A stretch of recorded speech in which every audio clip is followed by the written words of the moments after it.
like to motivate people, but they don't ever want to motivate me. Why? Why? You know, I like to motivate people. I like to be there for them, support them. Where they at for me? Where they at for me? You know?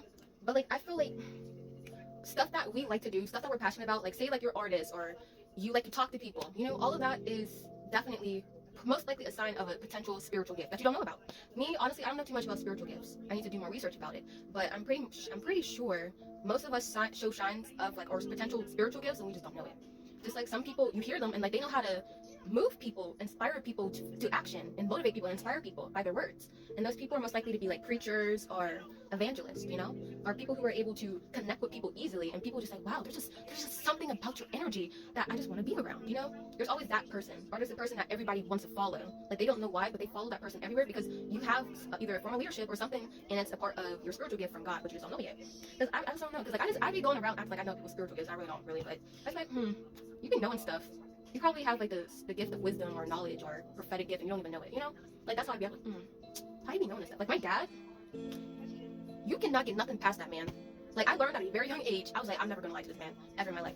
One, because I knew lying was bad, but like when you're little, you don't want to get in trouble. So you're more afraid of getting in trouble, so you're gonna lie, right? But me, I was like, I know at this age, I learned at a very young age, I'm just like, I'm gonna just tell the truth because it's better to get in trouble for telling the truth than keeping up with a lie. You know? So I was like, no. So I always chose to tell the truth. Because like, you're just gonna get nothing past it. I'm just like, how did he be knowing stuff? Like, it be making me mad. Like, I should have listened. That's my fault, really. It's like, I kind of, like, in those moments, I feel like whenever David and Nathan the prophet in the Bible, like, whenever they were talking, and then David was like, yeah, that person should be punished. And then Nathan's like, I'm talking about you. Like, that's the kind of person I am in these situations.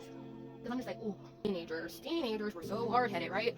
We just have to find out for ourselves, right? And I found out very hard. I found out the hard way, and I was like, whatever. I was very upset. Because he was right. He was most certainly right. Listen to your parents. Listen to God. Listen to God and listen to your parents. Learn from your lessons, you guys. But I do believe that we all have spiritual gifts. We just have to figure that out, okay? Figure that out and use it for God. Do not use it for anything else. Do not use it for yourself to be famous, because that's what a lot of people do, okay? Because let's be for real. Something I've talked about multiple times. Whenever I was little, I dealt with evil spirits whenever I was little, okay? I dealt with evil spirits. So most likely, they could see something about you that you don't know about you because they've been around longer than you, okay? They've been watching you since you was like, how old? From a very young age. So like, they're studying you, okay? They're studying you, okay?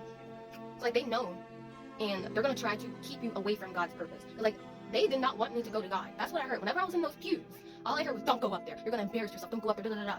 And I went up there anyways because I was 5 years old, and I was like, okay. I'm so happy that I went up there. Like, oh my gosh. I'm so happy that I didn't listen to those voices and I just sat there. Because, I don't know, I just felt compelled to go up there. It was such a beautiful experience, really. But, like, you know, they most likely know what you have before you do, right?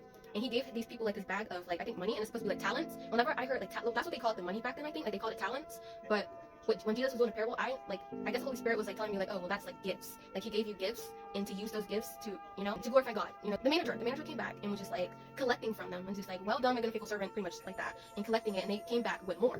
You know, like, they invested the money that he gave. And they used it to, and you know, and then they received more. And then there's one that dug it away and said something that made the manager upset. I don't remember all of the details. And then the manager pretty much called them a lazy servant because they didn't do anything with what the manager gave them. So that's pretty much what this is about. Use your gifts for Jesus. Pretty much, use your gifts that Jesus gives you.